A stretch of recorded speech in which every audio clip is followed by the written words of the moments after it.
The Faith Under Fire. I'm Jeff King, the president of International Christian Concern, or persecution.org, and where we define, deepen, and defend your faith. Today, we have Lauren Green. Lauren is the chief religion correspondent for Fox News, and she runs the podcast Lighthouse Faith. Has had just wonderful career, fascinating collection of guests on her podcast. I've been a guest on her show. I was so impressed. I thought, Lauren, we've got to get you on mine. So thank you for being here. It's my pleasure. I'm just, this is so funny that being the opposite of what I'm normally doing on podcasts. So this is very interesting. So yeah, I feel like a guest now. Well, I am a guest now. But you are. What is he going to ask me kind of thing? I saw that.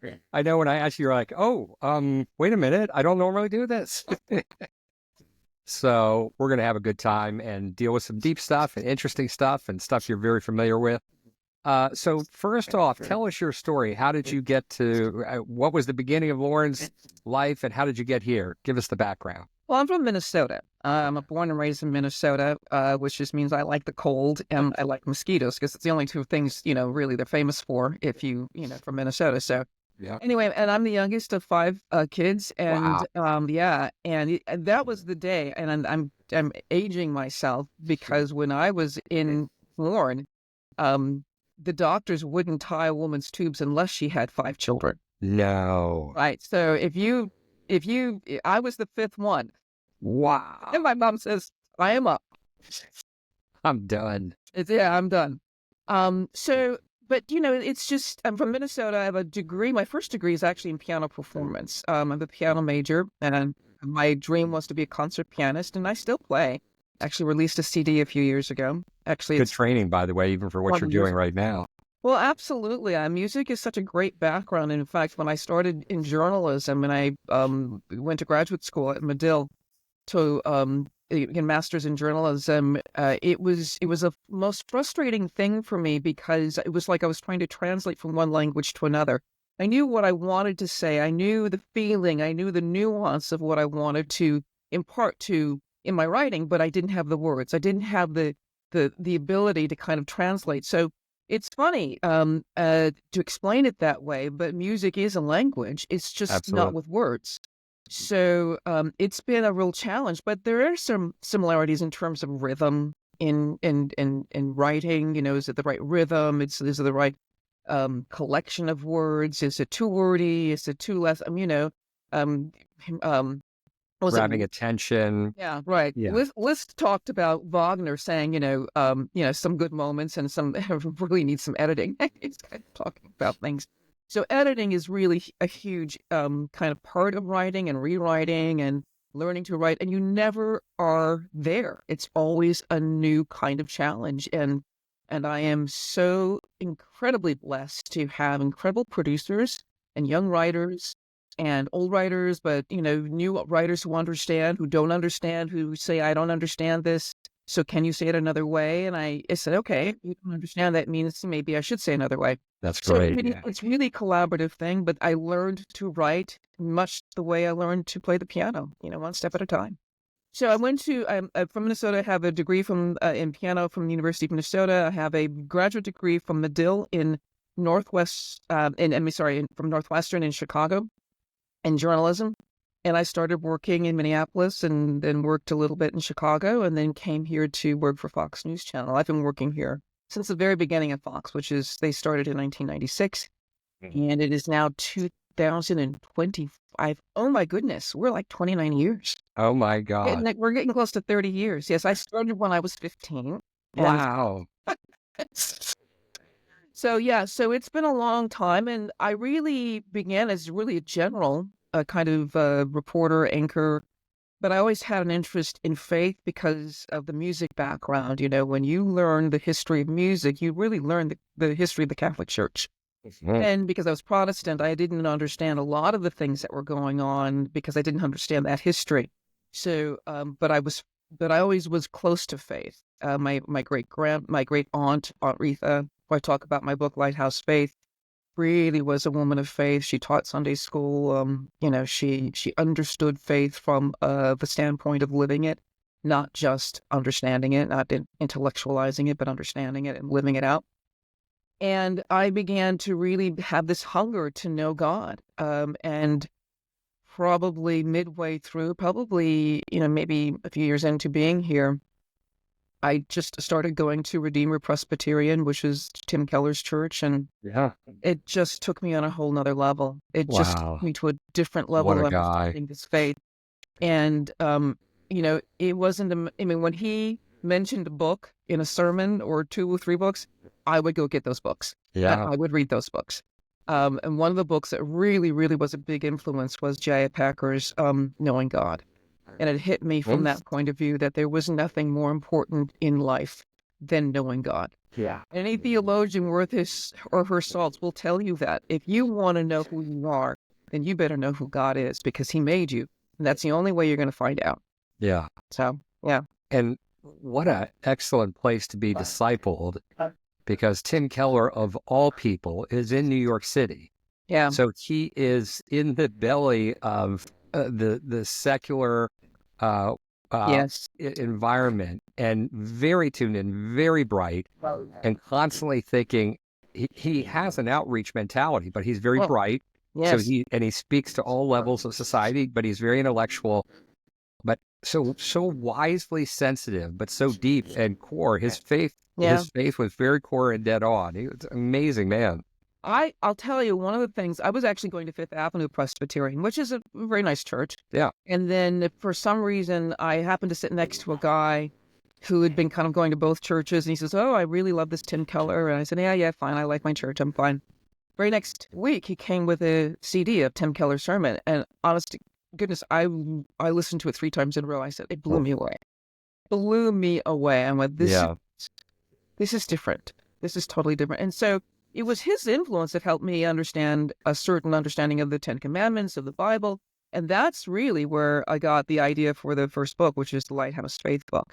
Yeah. That just really steeps you into this understanding of, if God is God and if God is sovereign, then there's this imprint of God in everything and everyone.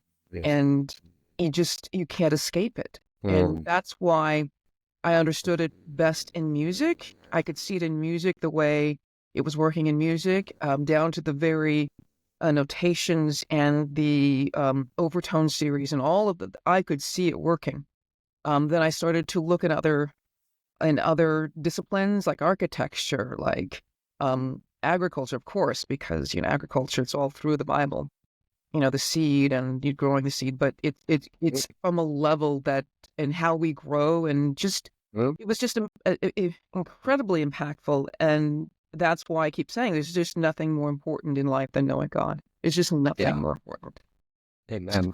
So, and by the way, forgive me because I didn't mention you as an author and the book. So anything else? Tell us, I think you kind of generally gave it to us, but what else would you say about the book? The book, if I could explain it, it was based on one of Tim Keller's sermons about the 10 Commandments, which is a totally different understanding that I understood.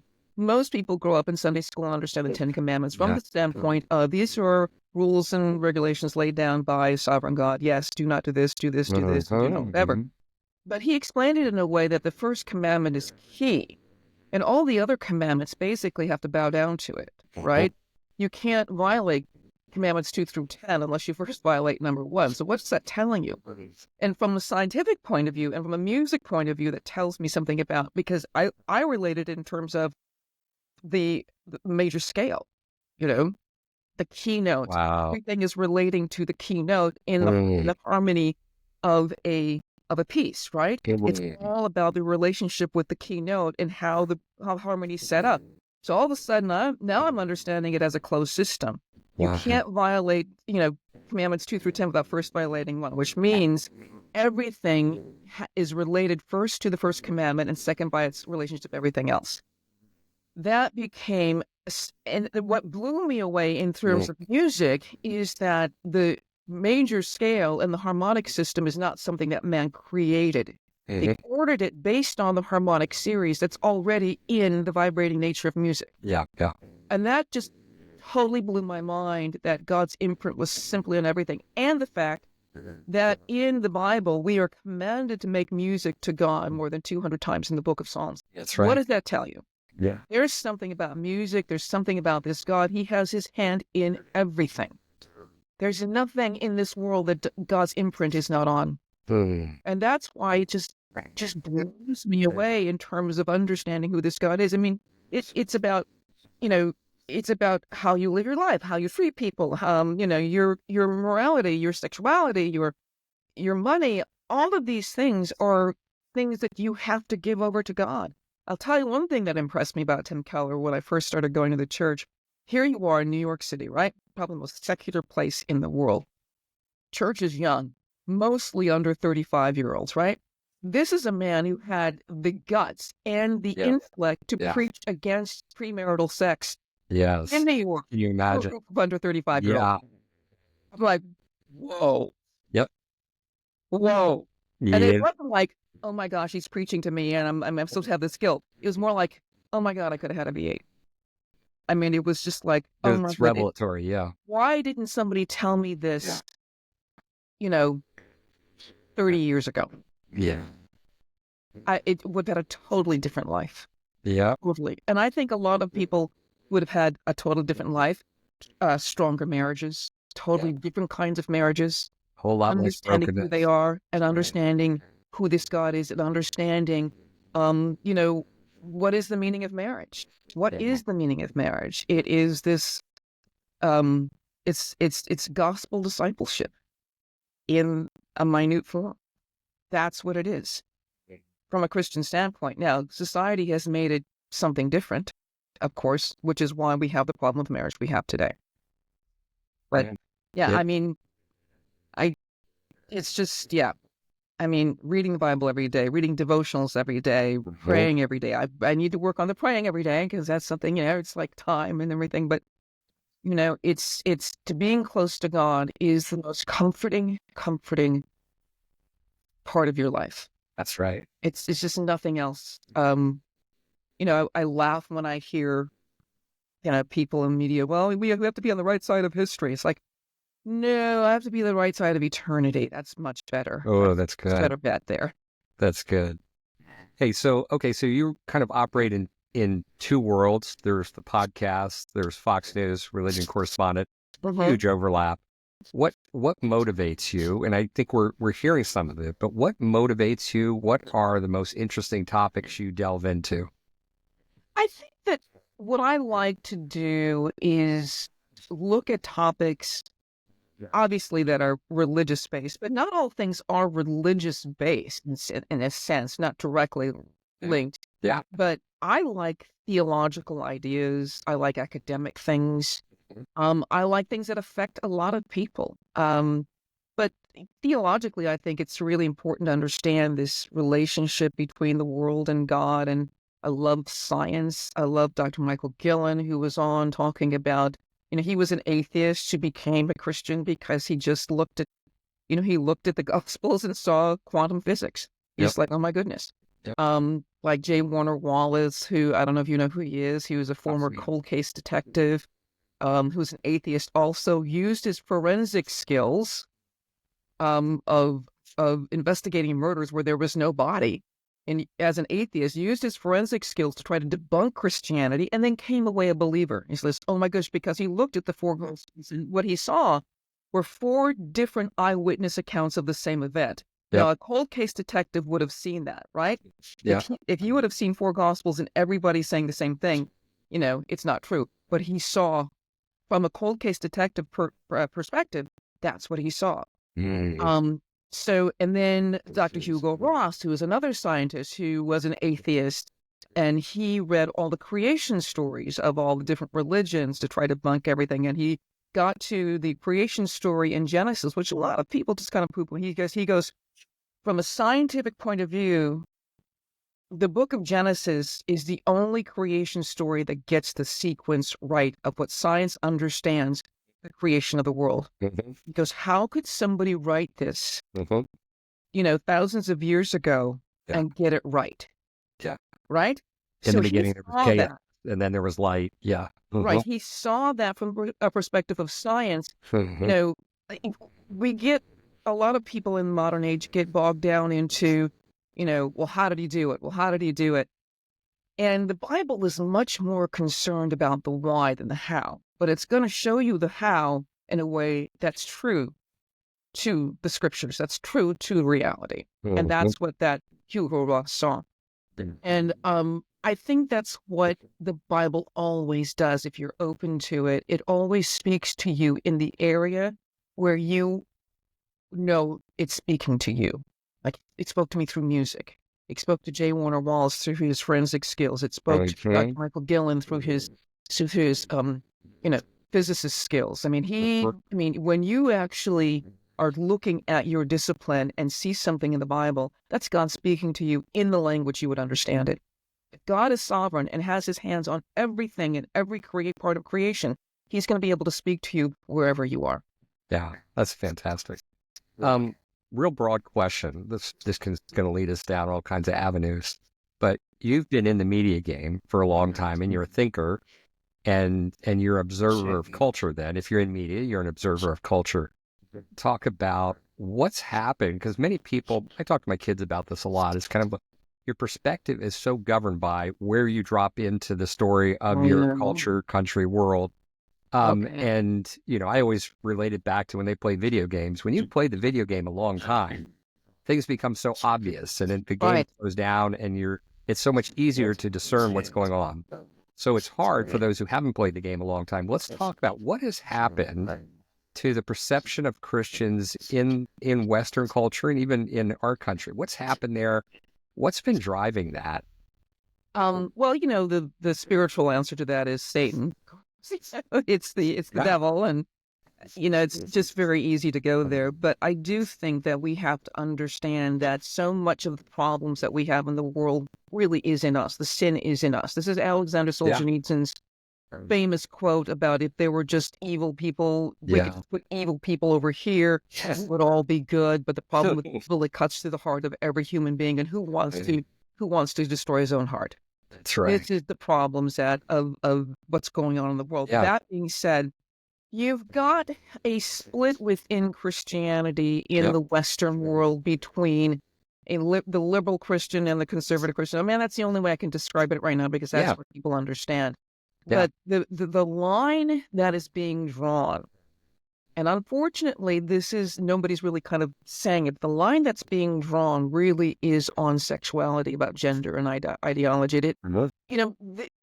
This wasn't the same thing as abortion. Abortion had its problems too, and its conflicts. Whether a woman should have the right to abort her child, or to abort, or to have the right to do with her body what she wanted.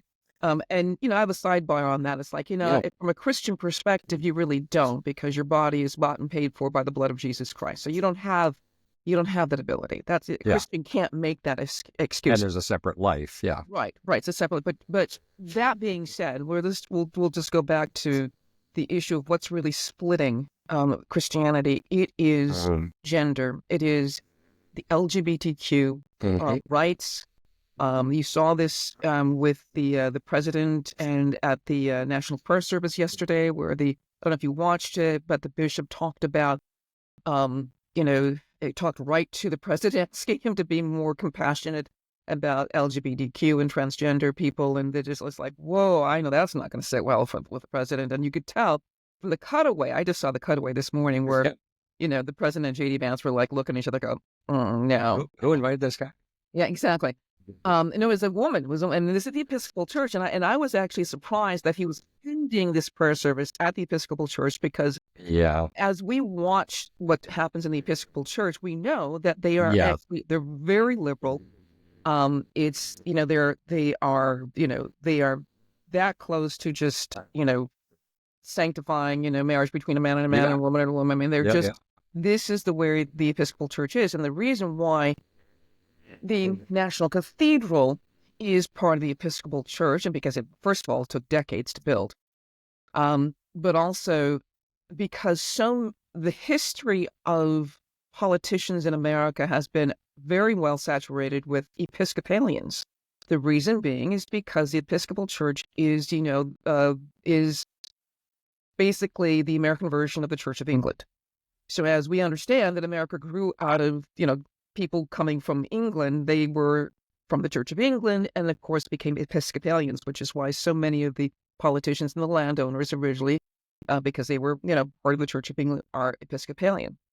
So this is the tradition, but the Episcopal Church is kind of going like that, or that to the left, and over this issue of gender and sexuality. And it's not just the Episcopal Church; it's mainline Protestantism in itself. You've got the Methodist Church splitting. It has a conservative wing and now a liberal wing. You've got that having the United Methodists. They were the kind of the last to kind of really officially do it, but the Presbyterians are the same way. There is the PCUSA and then the PCA, and they're very different churches in terms of theologically of what they look at in sexuality. And of course, you've got the Lutheran Church as well doing the same thing.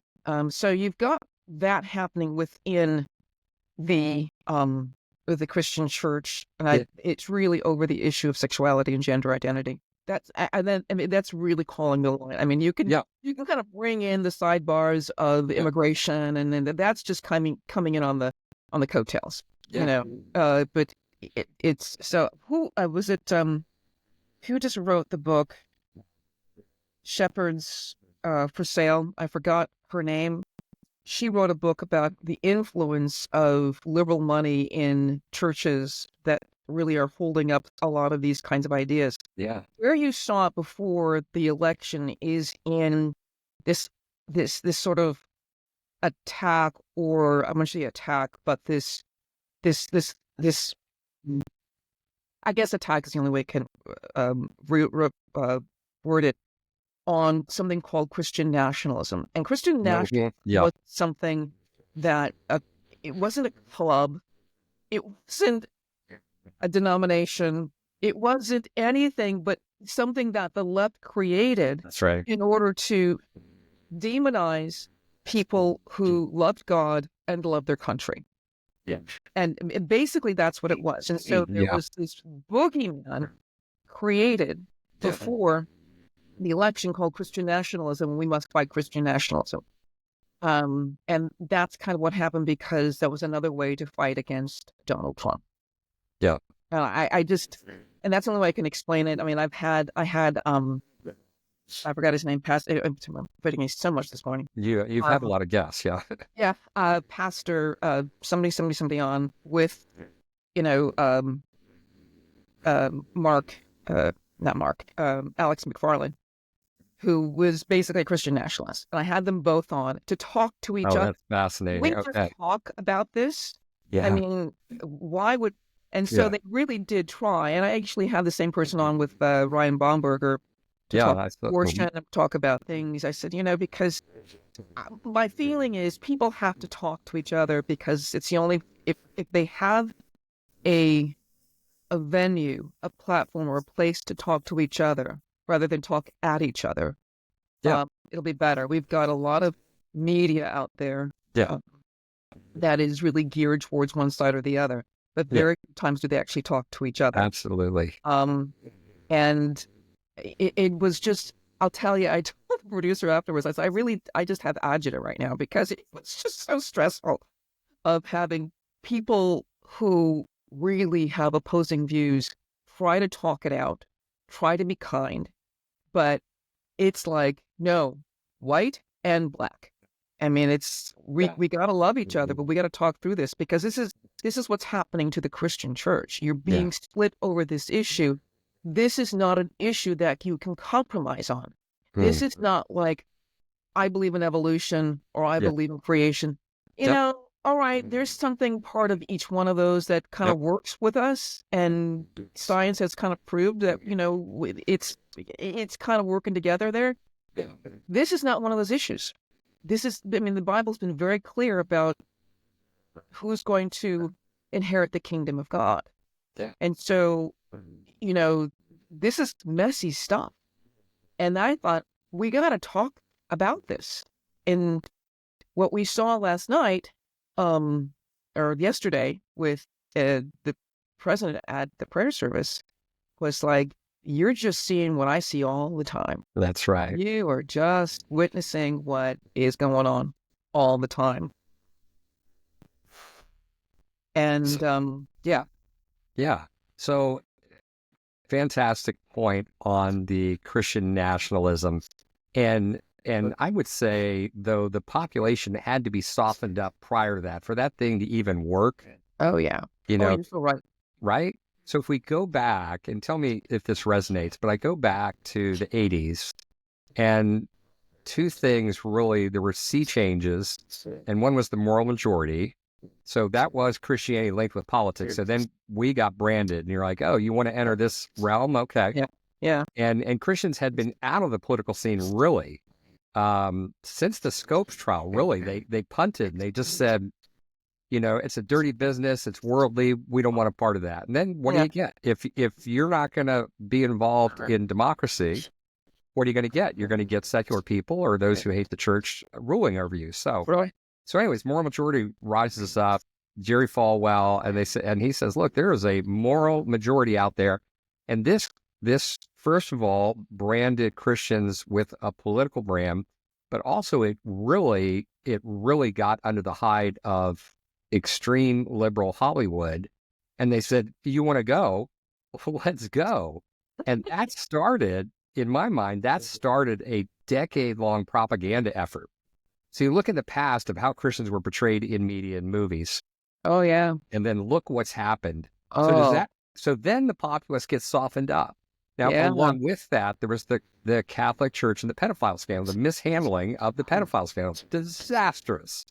You look at that and you're like, and it doesn't matter if you're Catholic or evangelical, because I've talked to, like you, plenty of deep Catholics, and they're like, oh gosh. So those two things, that was just fodder for anybody who already hates the church. You're like, they say that's what Christianity is. But then I think that really then what we were seeing in movies were these characters that were absolutely horrific and despicable that were Christian. And it's really dramatic. Does that resonate? Yeah, it totally does. And I really love the way you were saying we've been softened up, right? Because, when I was growing up and kind of in that mid, 1900, whatever century, 20th century, we sort of breathed the air of Christianity. We were it was in the culture. We said Christmas Vacation. We said Easter Vacation. If you watch the original Parent Trap movie with, Haley Mills. They talk about, I'll send her there for Easter. Well, I'll send her back for Christmas. It was just a total understanding of how this worked. And, of course, Disney was very, very reverential towards faith. You get what you've got. And so this is one of the issues.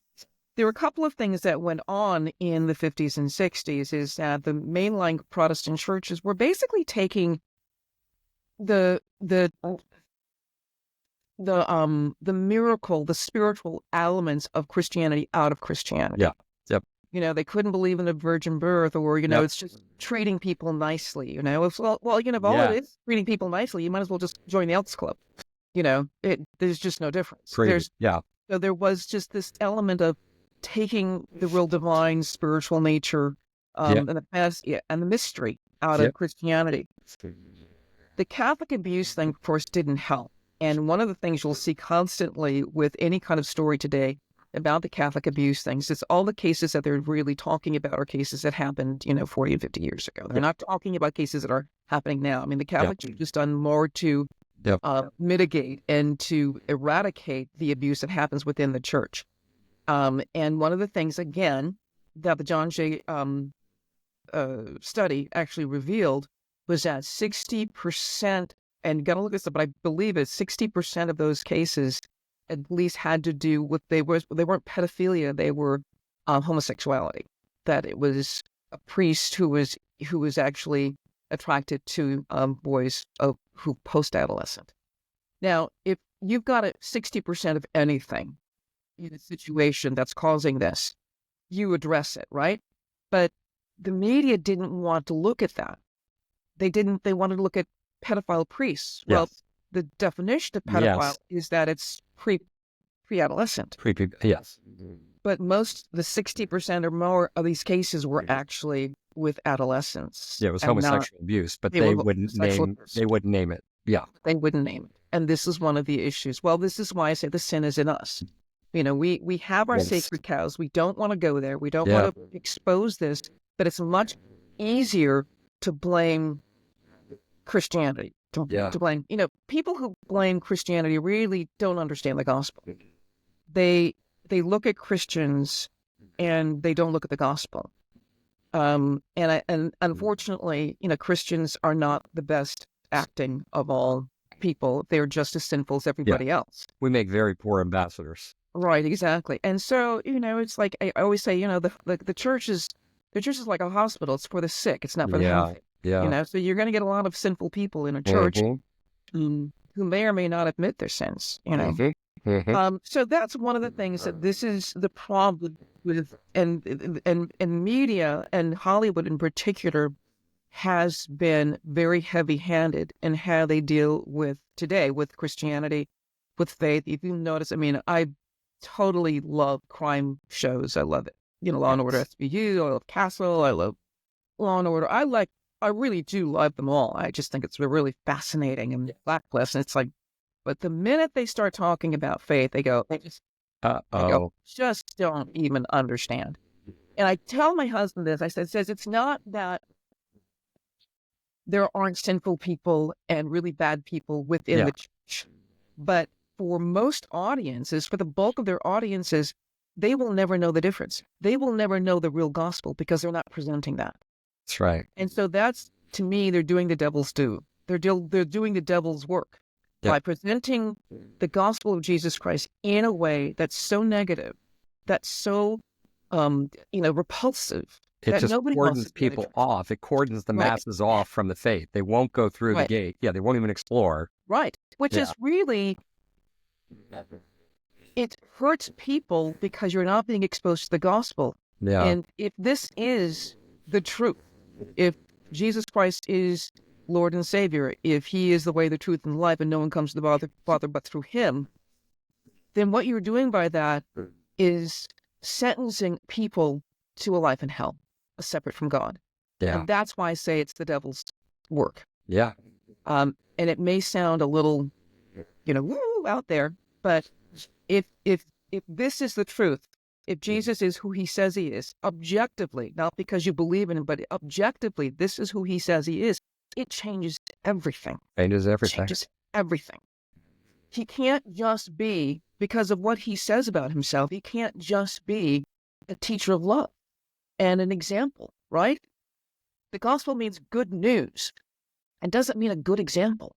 You don't say, oh, by the way, what Tim Keller said. He said, oh, by the way, a penny saved is a penny earned. It's just good advice. Just get out there and give some good advice. That's what the gospel's. No, it's good news of what has been done for us, of what has been done. The course correction that happened 2,000 years ago, that is what has been done. And now, 2,000 years later, we're in this really wonderful sweet spot where we understand science. We understand the gospel better than we've ever understood before. And now we have this obligation to go forward and spread this message in a way that really understand it. Yeah, the dead and dying are all around us, and we have the life preserver. It's not us. It's what was thrown to us. Yes. And we have an obligation to reach out to others. They're all around us, but instead we're so cowed into a corner. We're so frightened. So you think of that softening up and that propaganda and what that's done, and that cordoning off. And so then what you're left with, and you already named it, I say this all the time, it's like so much of modern Christianity has devolved into being nice. Your job is be nice, and you sit in the corner. Don't come in the public square. We'll talk more about that. But you sit over there and be nice. And if you transgress those boundaries, we're gonna come after you. Well, that is the whole point. That's why the politics gets ugly, because a lot of it under even Barack Obama, and default, I think, Joe Biden, because he's one of those cradle Catholics that kind of went along with that. But Barack Obama was trying to sort of peddle this understanding of Yeah. faith on the sense of keeping it private, right? Yep. You can worship who you want to worship, but just keep it private. Get out of the public. No, that's not the way it works. Nope. That's not how even faith works. I mean, we just take one example of one thing, just in terms of even marriage. It's like, you can't tell me that there are more than two genders because I can't go along with that. My faith won't allow that. Who asked me to keep it private? There is no private space for faith. It's always going to be public. There is no neutral position when it comes to faith. And secular people try to make you believe that, but there is nothing. There's no neutral. You're worshiping something. You're just going to worship something. That's the way we're built. Yeah. It matters. It's like people. I love these studies or these polls that say how many people believe in God today. Well, maybe people believe. It's like, question is not how many people believe in God. The devil believes in God. That's right. There's no question for the devil that there is a God. It's a question of what are you worshiping? That's a more probing question, because the devil won't worship God. That's right. What are you? Yeah. So, so we find ourselves in this context. You've got two great positions, two viewpoints, looking from the podcast and as a religion correspondent, having been with Fox for forever.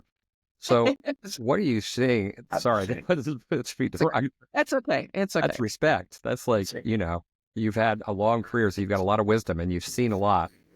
So what are the nature of the cases? What are the big cases you've seen? What are interesting guests you've had that really hone in on the subject where people are being targeted for their Christianity? What are you seeing out there?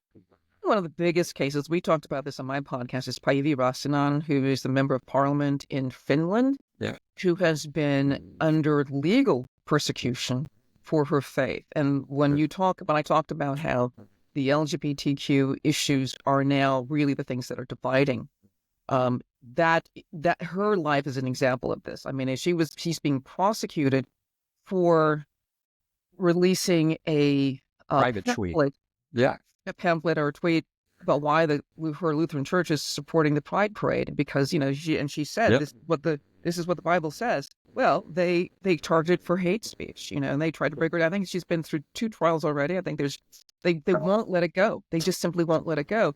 And I try to raise this more and more, because every trial is like, one of the things that happened in our trial, though, which I thought was very, very, it showed a blaring example of what happens when you're not raised or when you don't understand the gospel, right?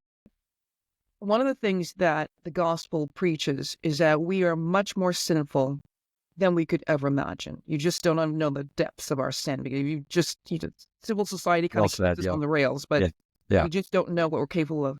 But that we are more loved than you could ever believe. This is the gospel. Yeah.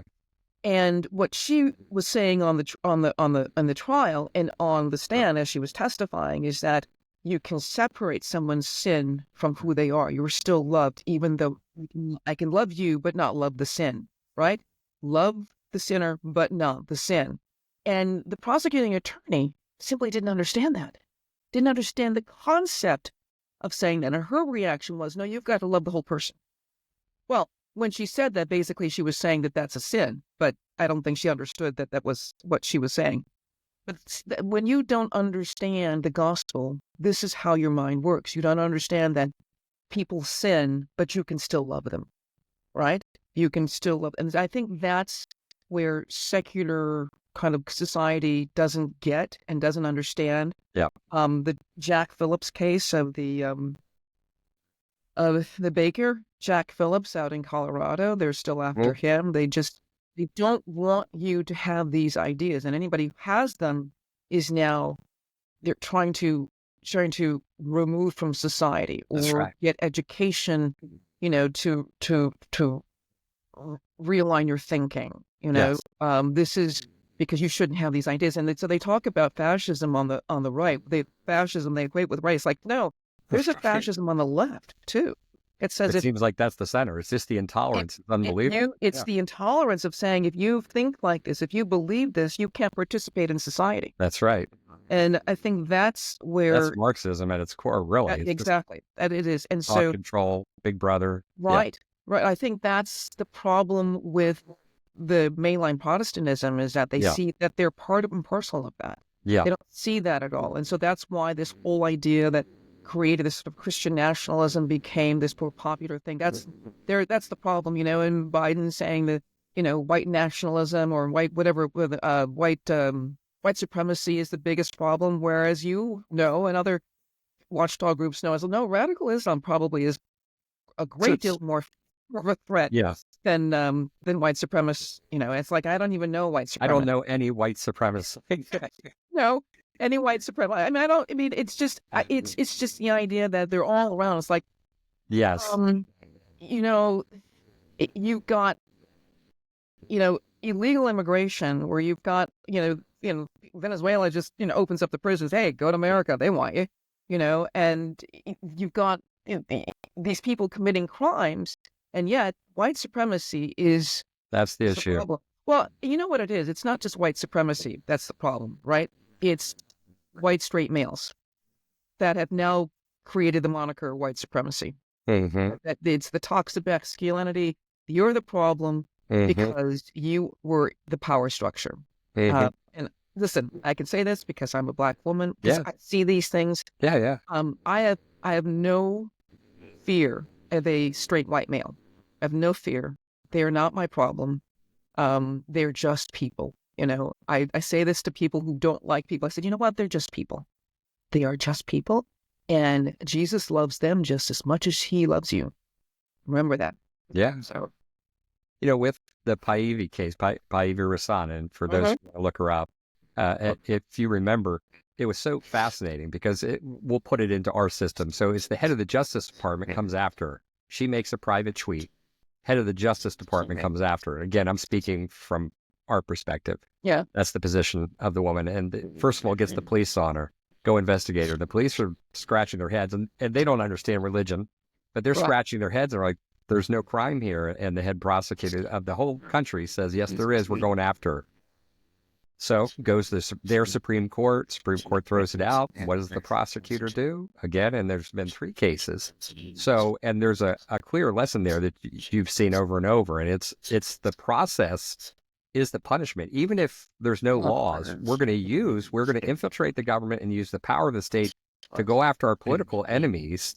Even though it's against democracy, it's against the Constitution, but we're going to go after them and we will torture them. And, to think of the Old South, we'll string them up publicly. We will make an example of them. Right. And so everyone gets the message, right? And so we find ourselves, so many Christians just hiding from all these things we talked about, just hiding and keeping their head down in a foxhole. And it's so sad because of really what you already nailed, that we have a deep, deep calling. And if we've been forgiven everything and the dead and dying are all around us, it's like we've got to act differently. And we've got to act in love, of course. But again, that's the transgression now. You could only be nice, but we have to be bold. And we have to say there's a higher calling. And the Lord will protect you. If even if you get fired, whatever, the Lord will protect you. But that's that's who we owe our allegiance to. And we have a debt to rescue the lost. And that means we're going to take hits. Didn't Jesus say that? Yeah. I mean, one of the things I was just listening to, Tim Keller, of course, again, a sermon on marriage with his wife, Kathy. And they were talking about the idea of truth and love. And this is why my podcast, I always start out with, we're moving forward in truth and love. Yeah. Because truth, because people have different temperaments. Some people like to give the truth and truth. Yes. And here it is. And and then they're very insensitive, or vice versa. Or people, want to be, this is the love and here's the love. And he says, people don't change without truth and love. If you have truth, they won't change, and it will be just, you're hitting your head up against a wall and you're not being very loving. If you just love, then they won't change. You're just affirming a lot of their bad choices, and that's not really what really should happen. So only truth and love combined can really make a difference. And if you read about how Jesus encounters people, he never shirks on the truth, but is Yeah. always loving. And Yeah. we are called to be like that. And it's hard. How do you present an argument that's both truth and it contains both truth and love? And I think Paivi Vasanan really did. She was trying to, but that just landed on deaf ears. You know, the whole idea about you can't separate the sin from the sinner. That's right.